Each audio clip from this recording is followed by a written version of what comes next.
Bonjour, dans cette vidéo, nous allons parler des critères de divisibilité et de comment les utiliser pour simplifier une fraction. Donc, je vous mets les critères de divisibilité ici. Donc, comme vous pouvez le voir, les critères de divisibilité au programme du collège, c'est la divisibilité par 2, par 3, par 5 et par 10.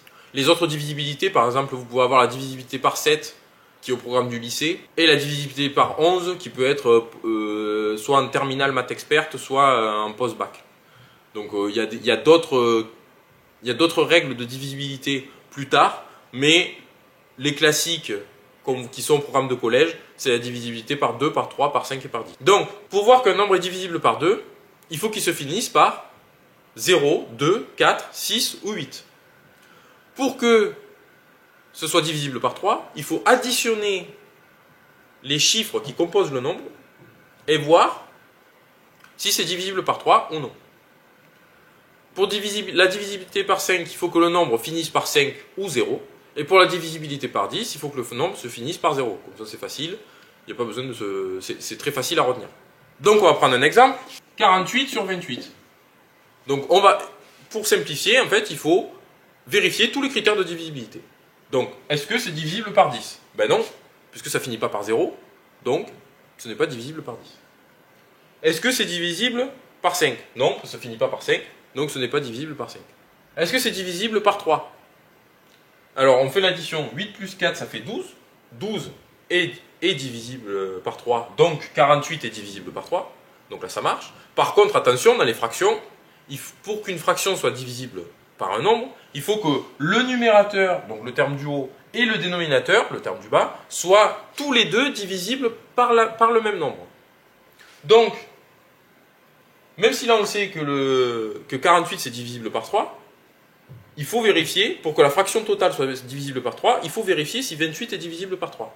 28, on fait 2 plus 8, ça fait 10. 10 n'est pas divisible par 3. Donc 28 n'est pas divisible par 3. Donc la fraction n'est pas divisible par 3. Il faut faire attention. Et maintenant il ne nous reste plus qu'à vérifier la divisibilité par 2. Donc est-ce que ça se finit par 0, 2, 4, 6 ou 8? Eh bien oui, les deux se finissent par 8. Donc les deux sont divisibles par 2.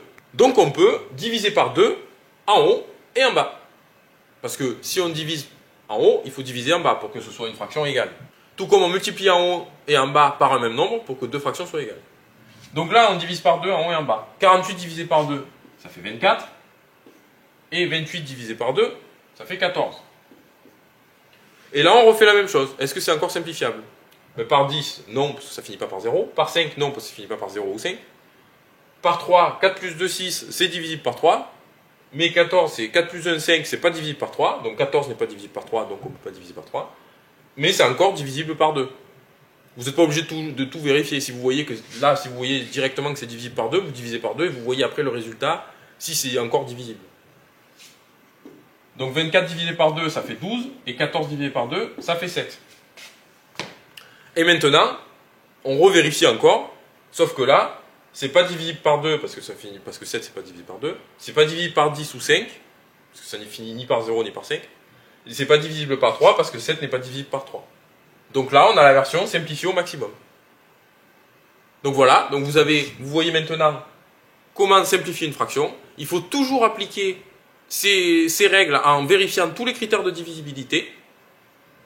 Parfois, vous pouvez avoir un critère évident. Par exemple, si c'est 49 sur 14, vous voyez que c'est dans la même table. Donc, c'est dans la table de 7. Donc, vous pouvez tout diviser par 7. Mais, en majorité, juste en utilisant les critères de divisibilité par 2, 3, 5 et 10, ça suffira largement.